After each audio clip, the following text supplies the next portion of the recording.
Welcome to Earrings Off. I'm Lou. And I'm Teresa. Let's get started. Today we are going to talk about fathers. And we're fortunate that later on we're going to talk to some guests about that. But in honor of Father's Day, I wanted to start with, our thoughts on this special day. And of course, Father's Day is always, it's sort of I don't want to say, well, it is a strange holiday for me because my dad died when I was 3. So I've never really had that father relationship. But, and I've always felt like that's something I missed, you know? Uh, yeah, I mean, I think you would feel that way even if you were 30, because my dad was killed in a car accident, and I feel the same way. Yeah. So it doesn't really, I don't think that matters. The age, it's just something is missing, and I miss him as if it just happened. Like I try to keep the memory of him alive, and it really, for me, it's a long. When I lived in Georgia, that's where he's buried on Father's Day. Or if I were traveling home, I would definitely go visit his grave. That gave me a bit of comfort. And my mom, she still does. I mean, every Father's Day, every birthday, she probably does it monthly. She puts fresh new flowers on his grave. But it left quite a hole. It did. Yeah, because you see women who still have their fathers and the close relationships. And for me at this point, I get to see a whole new dimension with even with our son having a daughter. And we were at his house last night, and he just finished giving her the bath and dressing her, and I told my husband, I said, it almost made me break down just seeing that sight, because I believe she's such a blessed little girl to have him as a dad. But, I guess, and this might sound weird to some people, but my dad, after he died, I have a brother that stepped in as my father figure. And I know it sounds weird to some people, but I actually call him. When I call him, I say, "Hey, brother daddy," right? His children, they all know that's my brother daddy.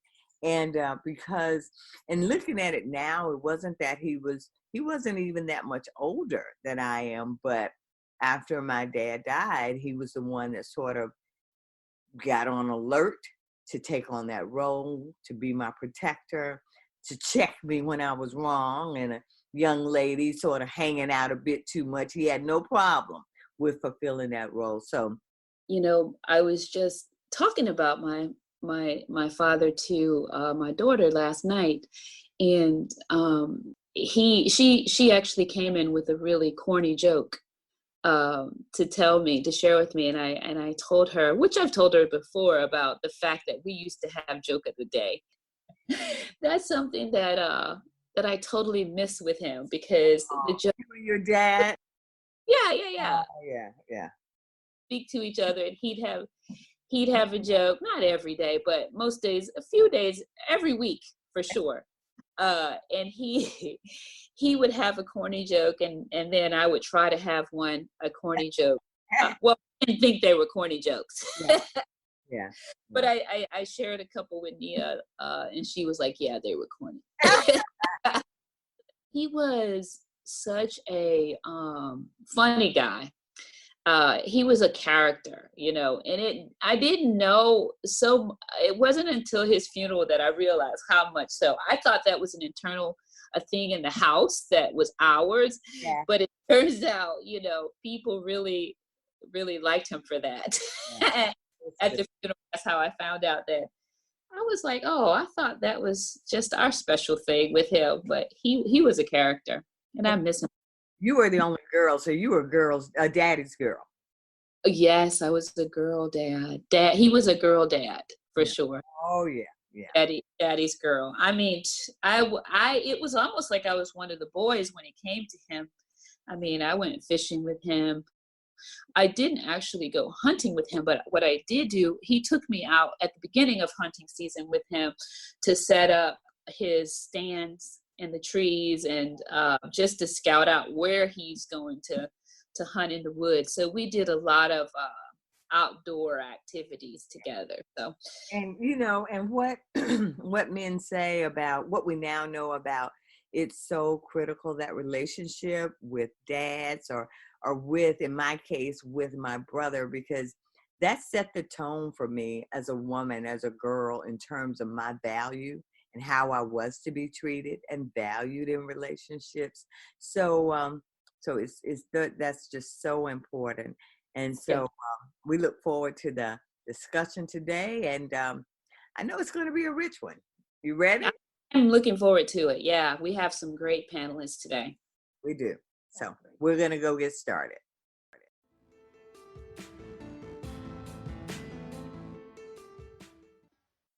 We are here today, a very special day. This is our second community table, and we're doing it in honor of Father's Day. So we have with us some special guests, to both Teresa and to me, some men in our lives. Even though this show is done by two females, we certainly understand that the success of our families, the success of our communities would never happen without our men. That's right. So that's a reality. They are of critical importance to who we are. And so as we get ready to think about Father's Day, we wanted to hear from some fathers. And so you are going to be fortunate that you are going to be able to listen in on the conversation. We have with us today Conway and Greg, Antwon, and Darryl. And so they are all fathers, wonderful fathers. And so we, like I said, we're excited about today because you get to listen in on our second community table. So thanks for joining us. Thank you so much for agreeing to chat with us today. I'm so looking forward to the conversation. I know it'll be a great one. I'm going to start us off with the first question, and you guys can just go in any order that you like. But I want you all to tell us a little bit about your children, their names and first names and ages, if you care to share that, or whatever you care to share about them. Okay, I'll go. I'm Darryl, and I have a daughter, Bria. She is 27 today. We raised Duran, which is 31 now, which we got Duran when he was in the 6th grade. So that's my two kids. And that's your nephew. You want to clarify? That's my nephew, yes. So okay, all right, okay. Antwon? Yeah, I can go next. I have two boys. I have my oldest, which is Antwon Jr. He's 7. And I have my youngest. His name is August, and he's going to be 5 in August, actually. And they're amazing kids. What can I say? Right now, just trying to figure out what we're going to do as far as their education is concerned. So I'm in talks with their mom right now. We're trying to see if we can keep them in private school or if we want to go the charter school route. But I read with them, every day, and they enjoy it. They love it. So, they make me happy. So, yeah, those are my two boys. Good stuff. Greg? Thank you, Lou. Good morning, everyone, and happy Father's Day. We have 3 boys. Breland is 30, Keaton is 25, and Fabian is 20. So we were on the 5-year plan when all 3 boys. Okay. And Conway? Thanks for having me. I have 2 children. I have Conway, he is 40, and Kimberly, who is 38. Between the 2 of them, I have 5 wonderful grandchildren. I have probably the best kids in the world. And, I'm saying that jealously. I mean, I really do believe that just great, wonderful kids. They really are. And Excellent. some of my preaching has fallen on fertile ground and come to fruition. Yeah. So we've got a lot of variety there in terms of, parenting, so that we expect that we will hear more about that will come forward. So now I know for me as a mom, family and friends, they always mean well, and they always are ready, particularly when you're new at this and the kids are younger, to offer advice. So with that, what advice would you offer to anyone that's about to become a father, or maybe a new father? Think about that for a minute. What piece of advice can you share, something that you've learned or that you sort of hang your hat on as a dad? I have really, this is Darryl, I have respect for single moms. I mean, if you're raising a child with one opinion or one way of seeing things, I think and I say that to Antwon, when he got young kids, it's going to be difficult to try to do that with one person. And dads, again, I love moms to death, and I have a mom, and my father passed. But some of the advice that I was able to give Bria in reference to how, especially a female, how men are going to treat her, or how a man should treat that female, you have to stand up and be there for that person, because she's going to have questions. Yeah. And when she had questions, I mean, again, listening to other friends that I respect, and I always say I surround myself with people that are a lot smarter than I, so I can get that opinion and be able to raise my child. So again, yeah, I mean, Greg, Julie, all your husbands, and all the things that are in our lives, we got to listen to the fathers. But I do have my hats off to the single parents, because it's tough. So you're saying you tried to show her then, Darryl, what to expect in terms of her relationship with me. Yes, exactly. That's very, very, very important, because I can tell you, my dad died when I was young, and you really do miss that. I don't care how old you are, you miss having that dad. I still do. Do. And I had strong men, but they are critical. So And so, so can one of you share? Okay, Conway. Well, I think the biggest lesson that I really didn't have anybody really mentoring me. It's a father. My father was gone. My mother was an invalid, and my focus centered around my grandparents.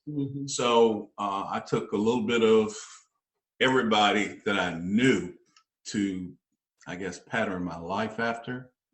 My father was not the role model I wanted to follow. He was a good guy, but he just didn't have it. As far as lessons, I think the biggest one I've had to come to grips with is being flexible. Okay. Wow. Good one. About that, Conway. In your mind, when your child is born, you have a set plan, an objective. And you know what road they should follow, what they should do, and you try to imprint that on them all their lives. And at some point in their life, they're going to deviate from that road. And you can yell, you can scream, you can do whatever you want to. That's right. It's not going to work. So you have to be flexible and let them fail. That's just be there for them when they fall. Right. You can, because I know when I was young, I was one of these know-it-all kids that, I knew everything. My dad looked at me and said, "Is that what you want to do today? Go right ahead." I mean, I was changing daily, my objectives, and he just got tired. He got tired of talking to me, got tired of preaching to me. That's good stuff, though. That is good. Also explains to me a lot about you, Conway, but that's a discussion for all. Okay. Now, Greg, Antwon, can you share what advice for new dads, or For me, I have this conversation quite frequently with a lot of my friends, as most of them are just starting to have kids or have, in the process of at least discussing having kids with their significant other. I'll change gears a little bit. I'll talk a little bit more about the relationship and establishing love within the household, because I feel like kids, when they see their parents happy being together and create a home of happiness, they tend to thrive in that environment either way. So for me, I think the advice that I typically give my friends is having a support system when you start having kids. I think that's critical, because I think that too often you can fall into the trap of everything being about your kids. Every conversation is about your kids. You're so worried about your kids' future, what they're going to be doing, what their grades are, what activities they're going to be involved in, that you kind of lose that relationship aspect with your partner. And at that point, what I've seen from a lot of older couples is once their kids leave the house, it's like, what are we going to talk about now? What are we going to discuss now? So for me, I think that you have to keep the relationship aspect with your significant other. And in order to do that, you have to have the support to, watch your kids so that you can still go on dates, you can still take vacations, and so on and so forth. And when, again, as your kids grow up and they see that love in the household and they see two parents that care about each other and love each other and always showing each other affection, that's something that they can then take and they can grow and learn to do with their significant other. So now you're setting a trickle down trend of love. Right. And I think, you can then be someone that your kids look up to.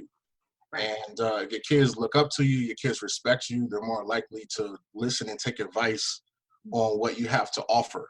Right. So, it's hard if they look at you and you always look miserable, you and your significant other don't look happy, and so on and so forth, and you're trying to lecture them or so on and so forth about how to present yourself in life. If you're not being a good example for your kids, they're probably not going to listen to a lot of what you have to offer or feel like you don't really know much about life like you think you do. So my thing is just, the foundation is the two parents, and strengthening that foundation and not letting it, die or become less important because now you guys have created a child that you feel is more important than yourself and the relationship.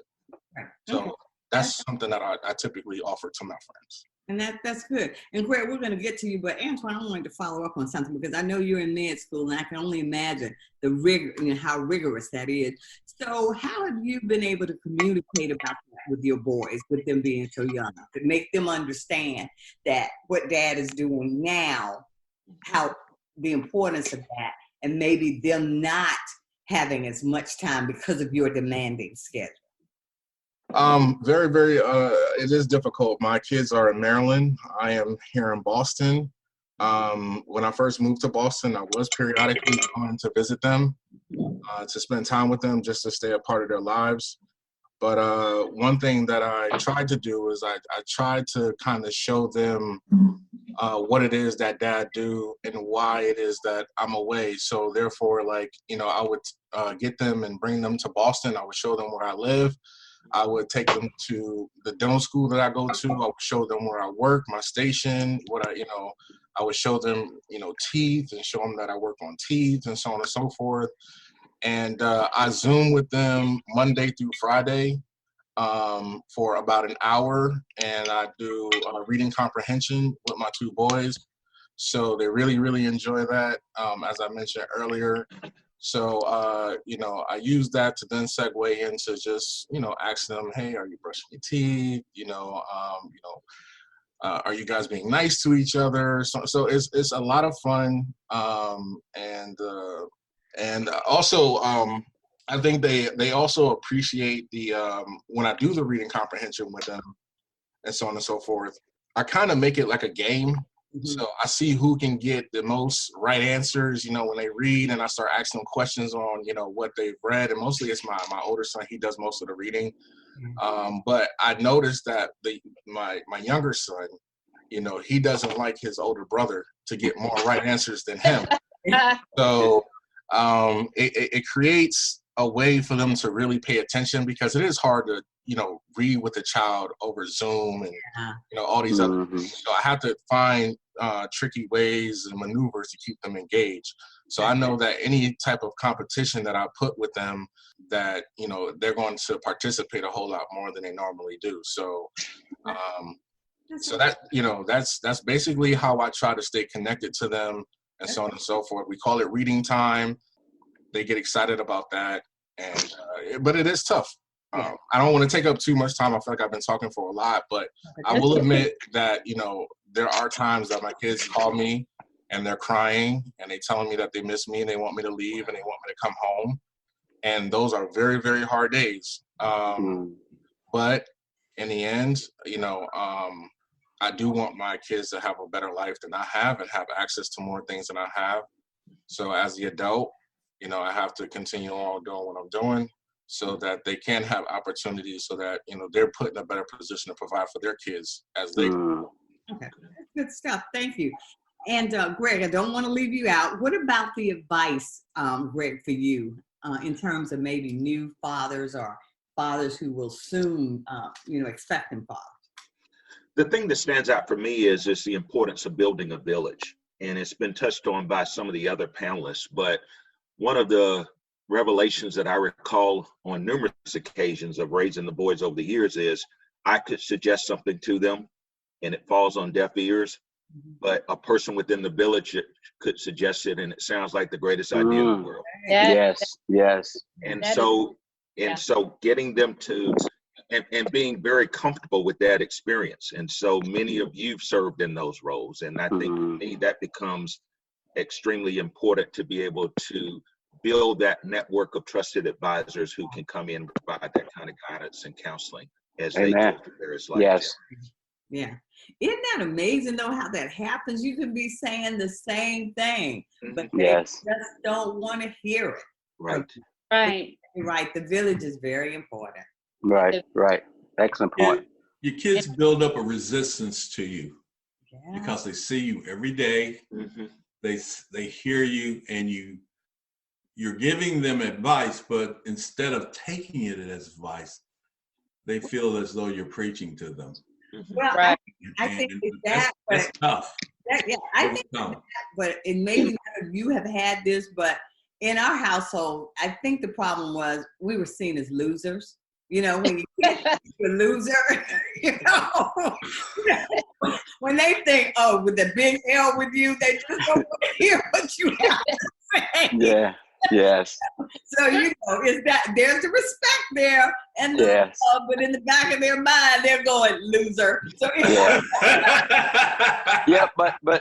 and that's true. But you also the information that they receive from that other person, they had to trust that person. That's very true. And they have seen that person around their parents, the interaction with that individual. So the kids, again, when they see that and say, okay, man, that's gotta be right, or halfway right, because my dad and my mom trust that person and they're giving me the same advice. So that's very important. That's very important.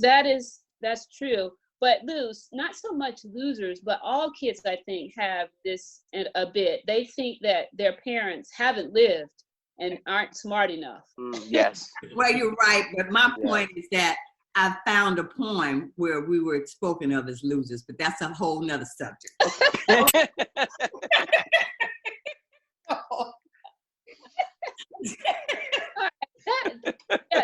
Guys, those were some great points that you shared, but now I want to make it a bit lighter. So tell us about some of the fun times that you've enjoyed being a father. So what are some of the good memories that you have?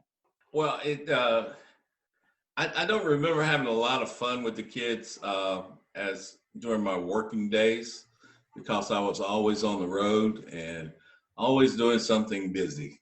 And we used to take vacations, go to Disneyland and all that kind of stuff, but it was 1 week.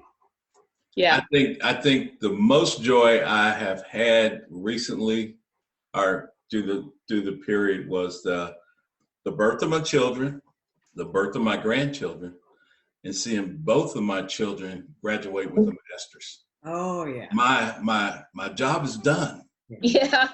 I mean, Yeah. it didn't come in my time frame, Mhm. but my objectives were reached. Mm. And I praise God every day Yes. that it worked out that way. It didn't work out in my time, worked out in His time, but I'm happy. Yes. I think I've lived a full life, Oh, that's Yeah. and Yeah. I'm just blessed. Yes. Yeah. Yes. Yeah. I'll go next. This is Greg, Okay. and really, I'll put it in two categories: successes and struggles.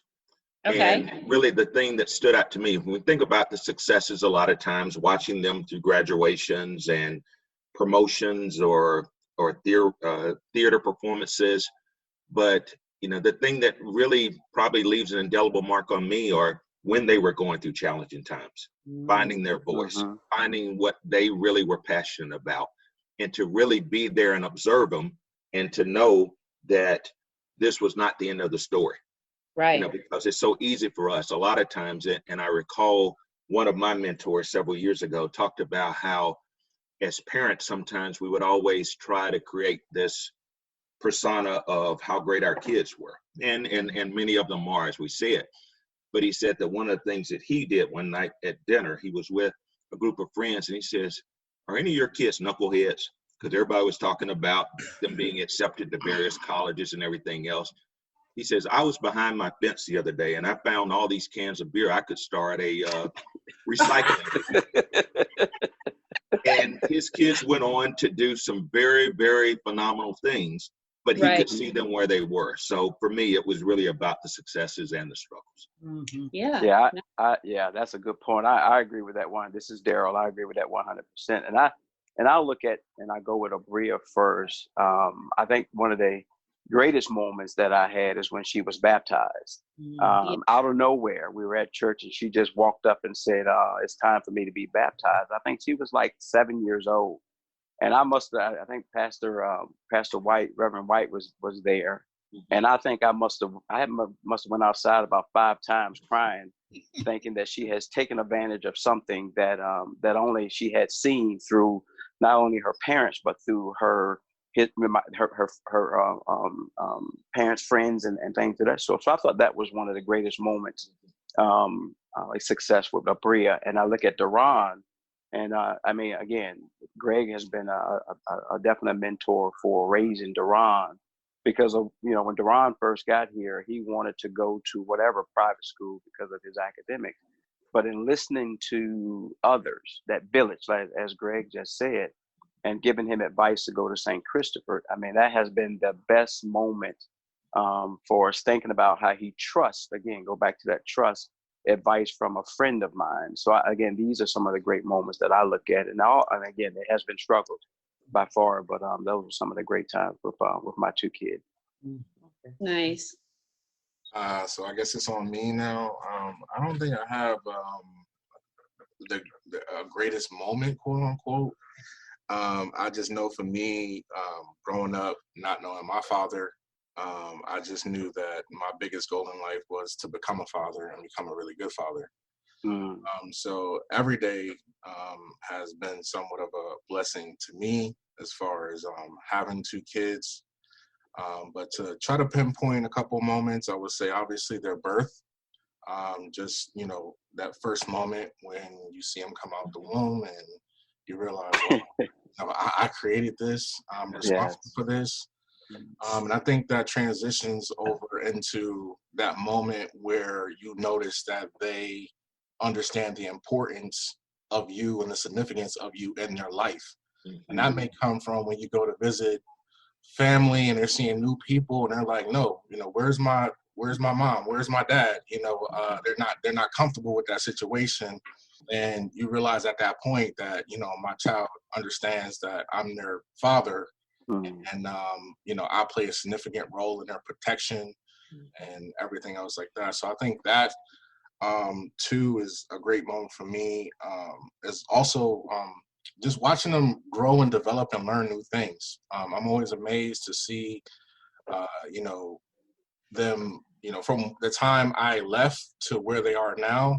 I'm always amazed when I call them and they say something, or I know that they, understand time now, or they understand, how a calendar works, or, my older son is doing multiplication. He's reading words I didn't think he could be able to read. So those little things like that, just bring joy to my heart. I know it probably might sound a little crazy, but it really does. And, I was home with my kids for a year, and during that year, I had to come up with like lesson plans for them and everything else like that. So that was fun. I used to have them do painting projects for their mom and everything. So spending that time with them and, seeing that they enjoy it, and they come up to me and they ask me, "Hey, Dad, is it painting time now? Is it music time now?" Things like that are things that I really cherish. So those are some of the happy moments, I would say, from my experience of spending time with my two kids. Nice, thank you guys. So Greg sort of segued into our next question, and it was nice that you tied them both together, the happy times and the challenges. So are there any challenges that the other gentlemen on the panel would like to share? Do you have any of those challenging moments and that might have led to a lesson learned or an aha or something of that nature? I'll go first on that one. Lord, no. This is Darryl. Bria went, and I give you a story that happened with Bria. I don't even think you have. Trust me, I have some. Bria was dating this kid, and this was probably in middle school. And at cell phones were available at the time, and a text came through, and the text showed a young lady with no clothes on. The mom actually sent that to us and said, her boyfriend, evidently Bria must have took a picture of herself and sent it to her boyfriend. Wow. And of course, being in law enforcement, I was like, well, that's already a violation right there of the law. So we're going to take care of that later. But with that said, we looked at the picture, and Arlene was like irate. I mean, she was going crazy. Bria upstairs in the bedroom, and she runs upstairs, and I'm running behind her because she's about to kill my daughter. Looking at the picture, and we got upstairs and showed Bria, you know how parents will get when they see something surprising that their child has done. And Bria looked at it, just casually looked at it and say, "That ain't me." And I was like, "Hold up there, this just look just like you." She said, "Look at the picture." And I looked at it. This girl had tattoos everywhere. She had this and that. Yeah. We didn't even look at the picture because it came from an adult. Yeah. So again, that I give you that story to say, you got to know your child. They will make mistakes. Yeah. But they will make mistakes. But when she looked at it and said, "Dad, that's not us. That's not me." And poor Arlene, she must have started crying like crazy because I think it was like a whole, saying my daughter has exposed herself. Yeah. Exactly. So that's one of the stories that we put our foot in our mouths on that one. So Yeah. Good one. I think for me, the most challenging period in my life was when my son joined the military. Yeah. I mean, he quit college. Yeah. And he was like me, struggling to figure out who the heck I am, And he did this on his own. You didn't even know. No, I didn't know until the day we took him to the recruiter. But it was, it was like he had stole my son. My son's going to go to college. My son's going to be this and that. And that plan I had, Right. That wasn't part of it, right? So I think, and we talk about this now, he said, "Dad, you didn't speak to me for 2 years." Wow. Now, I don't remember that. Yeah. But he was gone for 2 years, so it could be true.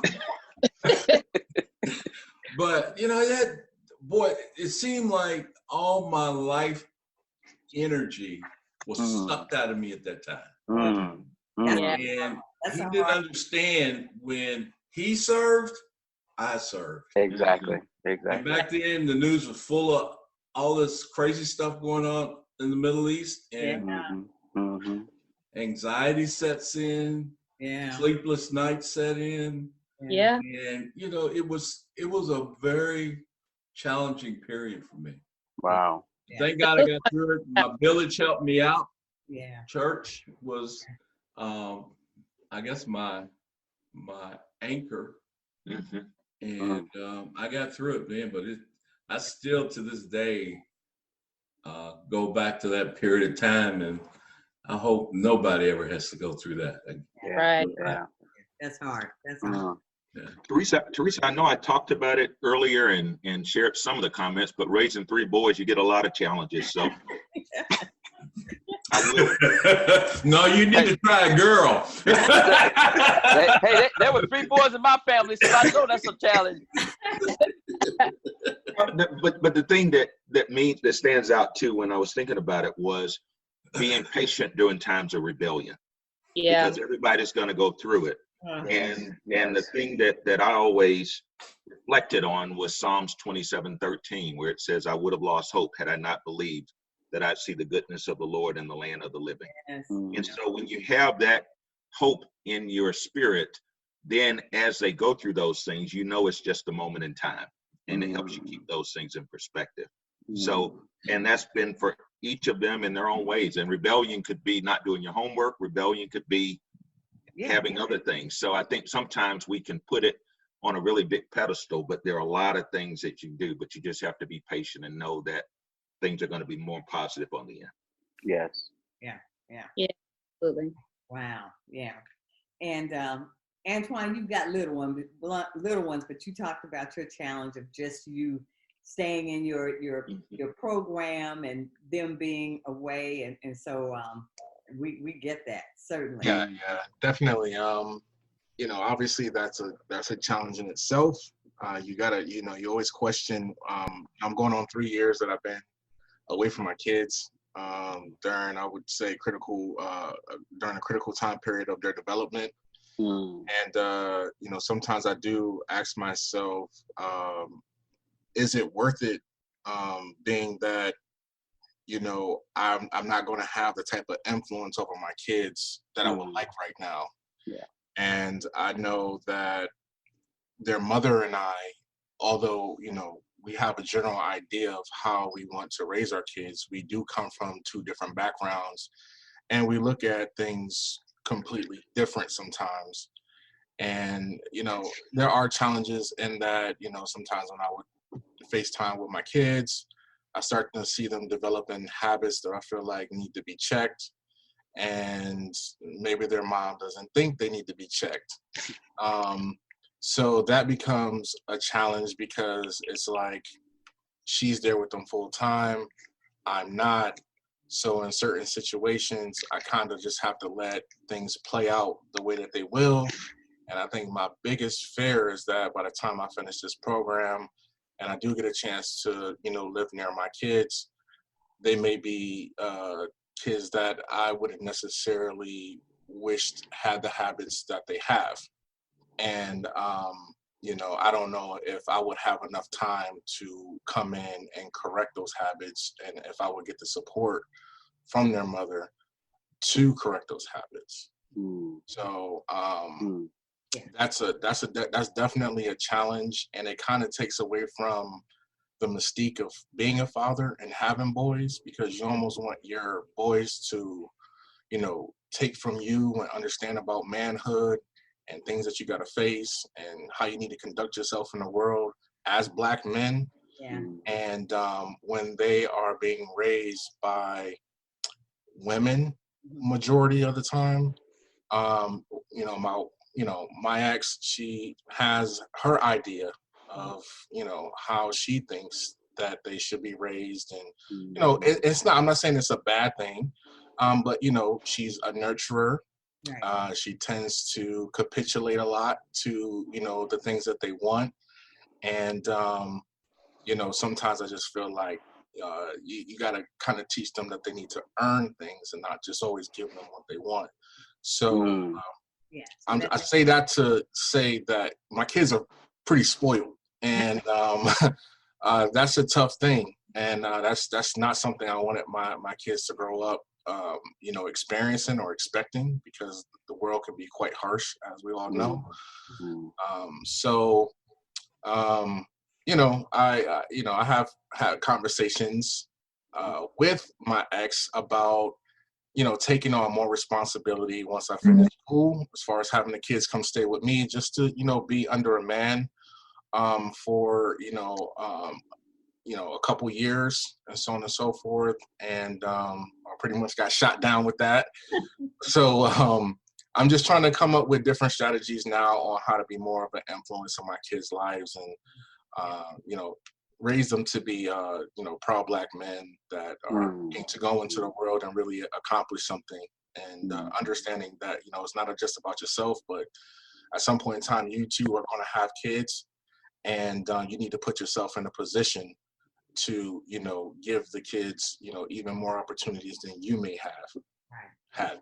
So I tell you, I certainly understand the point you're making on that. That can be absolutely challenging. We've enjoyed this conversation today. We want to end with you sharing, if you would like, one favorite dad memory, one thing that you remember that you maybe was a special moment for you and your child, or if you wanted to share that one favorite memory from being a dad. Anybody? I guess this is Conway. Uh-huh. I guess when Conway got out of the military, we were coming back from going to pick up his daughter. And we had a conversation that I never thought we would have. And he opened up to me like he has never opened up before. And I mean, I almost cried because he said that, Dad, I wish I had have listened to you early on. I could be so far ahead doing what you told me to do. How old was he when he said that? Pardon me? How old was he when he said that? 28, 29. Yeah, I thought I would never hear those words from him. But I looked over at him. I said, "Who are you? Where's my son?"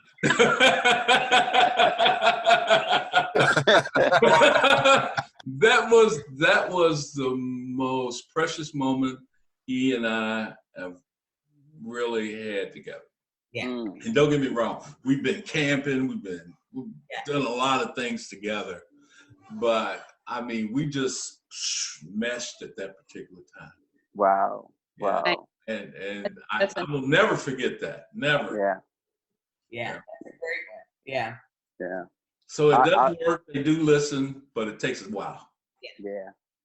I'll share. This is Darryl. I think mine was about maybe 15 years ago. One of my coworkers was getting married. She was up in investigation with me, female. And we were going to Pennsylvania, and Arlene and Abria said, "I will travel with you," because I was representing the police department at her wedding. And on the way back, we got into a conversation about life and about me playing football, having an opportunity to try out for a team.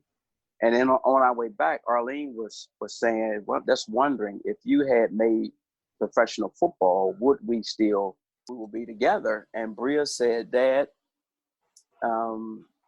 if you had made professional football, I probably wouldn't be here." And I'm telling you, it tore into me. I mean, she actually came out, I guess she was maybe 10 years old. We're having this conversation coming back, just the mom and I, and she said that I probably wouldn't be here. And that crushed me. Wow. Because all you think about what you have accomplished or what you could have accomplished, I never thought about what the daughter or your child was thinking about their existence. Right. Yeah. Yeah. So that was that moment that hit me. That's my best friend right there. Oh, yeah. Yeah. Yeah. So that's me. Yeah, that's good stuff. Thank you. A favorite memory? Anybody else want to share anything? A favorite dad moment? I guess I'll go. I would say my favorite moment, I used to take my kids to a park in the neighborhood that we lived in all the time. And I remember at one time I took them to the park, and there were most of the kids there weren't my youngest son's age, or probably my older son's age. So I noticed that my younger son, August, he was trying to, join the group with the older kids. And there was one particular kid there that, was kind of not being nice to him in that older group.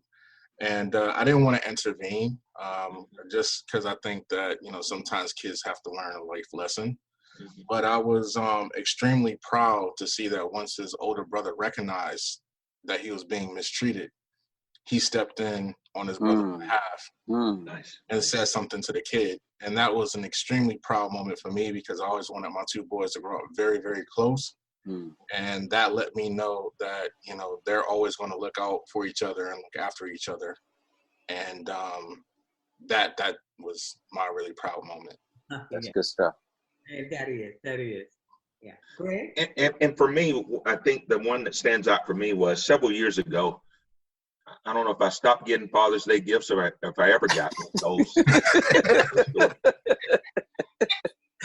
But I would ask them to write down their thoughts. And about 4 years ago, after the Trayvon Martin verdict, I had asked each of them to share their thoughts about the Black communities and police officers. And what was so revealing was I had a chance to reread what they wrote 4 years ago, earlier this week, and to see how relevant a lot of their thoughts and comments are. And for three boys to be raised in the same environment, same food, same church, all those different things, how their perspectives differ amongst those relationships and how much they are the same. So it was just really revealing. And it's something that I will view as probably a keepsake that would mean more than a greatest dad in the world plaque or whatever they might have done at those times. But just to get them to record their thoughts, to me, is invaluable. So that's been really one of my best memories. Okay. Wow. Yeah, that's nice. Yeah. Well, that's all we have for today. But I tell you, this has been, as we expected it to be, a rich discussion. Lot of good information. We couldn't have picked a better panel. You are all dads that we look up to. And right. We're excited with what we're excited about what you shared and how comfortable you were with sharing. I just want to thank each of our panelists for participating. Thank you. Thank you. Thanks for having me. Happy Father's Day. Well, absolutely. Happy Father's Day. Great. Father's Day.